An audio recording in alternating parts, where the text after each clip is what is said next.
Muli isang mapagpalang araw sa ating lahat. Tayo po muli magbabalik sa pag-aaral ng salita ng Panginoon. Tayo po ay nasa ikahuling aklat ng mga Torah. Ito po yung aklat ng Deuteronomio at tatalakayin natin ngayon ang Kabanata 8.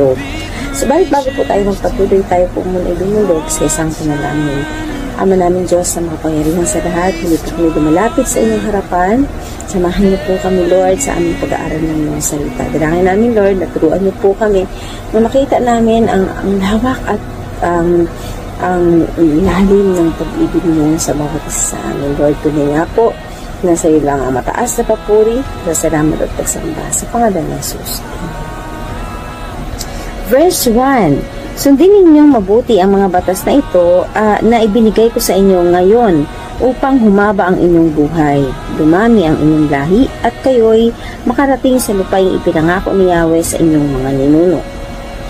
Alalahanin ninyo kung paano niya kayo pinatnubayan sa ilang sa loob ng 40 taon upang matuto kayong magpakumbaba.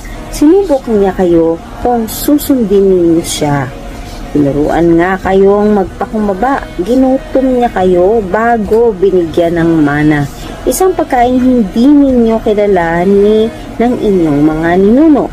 Ginawa niya ito upang ipaunawa sa inyo na ang tao hindi lamang sa tinapay na bubuhay, kundi sa bawat salitang nagmumula sa bibig ng Diyos or sa bibig ni Yahweh. So, dito po makikita natin yung sinasabi sa Matthew 4:4, no? Hindi lamang sa tinapay nabubuhay ang tao, ngunit sa salitang namumutawi sa bibig ng Diyos ay naisulat na rin. Ito yung first time na isinulat ito sa Deuteronomio at inulit ito sa New Testament sa Matthew 4:4. At dito po makikita natin na lahat ng test na ibinigay ng Panginoon sa mga Israelita, ang isang kadahilanan po niyon ay para sila ay magpakumbaba. So, same sa ating kapanahunan ngayon. Bakit meron tayong mga testing, trials? Kasi nais ng Panginoon na makita natin na tanging pagpapakumbaba lang talaga yung magiging way para sa ating tagumpay. Verse 4. Sa loob ng 4 na taon, hindi nasira ang inyong kasuotan, hindi namaga ang inyong mga paa sa kalalakad. Wow! Itanim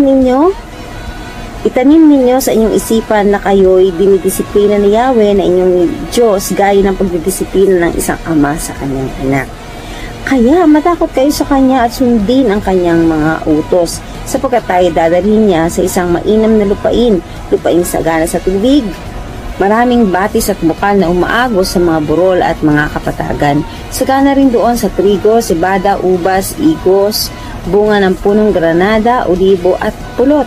Doon ay hindi kayo magkukulang ng pagkain o anumang pangangailangan.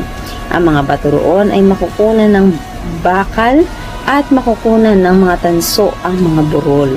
Magbubusog kayo roon at pupurihin ninyo si Yahweh na inyong Diyos dahil sa masaganang lupain ibinigay niya sa inyo. So, dito makikita po natin na yung kasaganaang ipinagkaloob ng Diyos doon, no, sa lugar na ipinangako niya, ang isa ding purpose doon is para ibigay natin yung kapurihan sa Diyos, no? Kaya naman talaga hindi inalaw ni Lord na pagdating doon, ikaw pa yung magtatayo ng tahanan mo, ikaw pa yung magbubungkal. Kasi di ba, nakita po natin sa mga unang kabanata na ang sabi ng Panginoon, titira kayo sa tahanang hindi kayo ang gumawa. Di ba? So, lahat noon is dahil po para makita natin, no, na lahat yan ay sa Panginoon at hindi sa atin. Ngayon naman po ay makikita natin ang mga babala laban sa pagtalikod kay Yahweh. Verse 11. Huwag ninyong kalilimutan si Yahweh na inyong Diyos. Sundin ninyo ang kanyang mga utos at mga tuntunin. Kung kayo'y namumuhay na ng sagana, nakatira na sa magagandang bahay at marami ng alagang hayop at marami ng naitong pilak at ginto, huwag kayong magmamalaki. Huwag ninyong kalilimutan si Yahweh na nagpalaya sa inyo mula sa pagkaalipin sa bansang Ehipto. Siya ang pumatnubay sa inyo sa inyong paglalakbay sa malawak at nakakatakot na ilang na puno ng makamandag na mga ahas at alakdan. Nang wala kayong mainom, nagpabukal siya ng tubig mula sa isang malaking bato. Kayo'y pinakain niya roon ng mana, isang pagkain hindi ninyo kilala. Pinaranas na kayo ng hirap para kayo subukin at turuang magpakumbaba. Ang lahat ng iyo'y sa ikabubuti rin ninyo. Kaya huwag na huwag ninyong iisipin na ang kayamanan niyo'y bunga ng sariling lakas at kakayahan. Subalit alalahanin ninyong si Yahweh na inyong Diyos ay nagbigay sa inyo ng lakas upang yumaman kayo. Ginagawa niya ito bilang pagtupad niya sa kanyang pangako sa inyong mga ninuno. Kapag siya'y pinalikuran ninyo at sumamba kayo sa Diyos-Diyosan, ngayon pa'y binabalaan ko na kayo na malilipol kayo. Kung hindi ninyo papakinggan ang kanyang tinig, malilipol kayo tulad ng nangyari sa mga bansang ipinalipol sa inyo ni Yahweh. So, kumbaga po talagang makikita natin dito no, na sure na yung kasaganaan na kanilang mararanasan. Pero dito may paalala no, ang si Moises sa mga Israelita.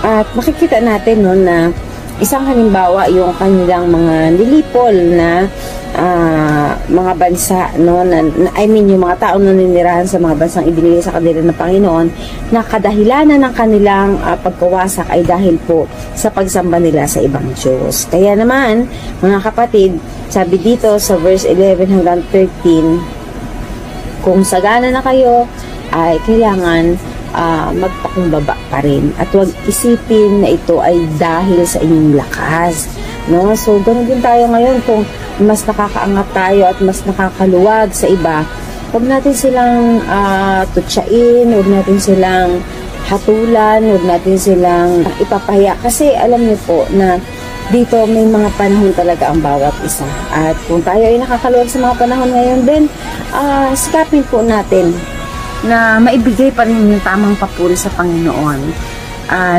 tamang pagsamba sa Kanya. Kilalanin natin ang lahat ng meron sa ating buhat sa Diyos at hindi sa ating lakas. Sana po napagpala tayo at patuloy tayong ingatan ng ating Panginoon. God bless everyone, and to God be all the glory.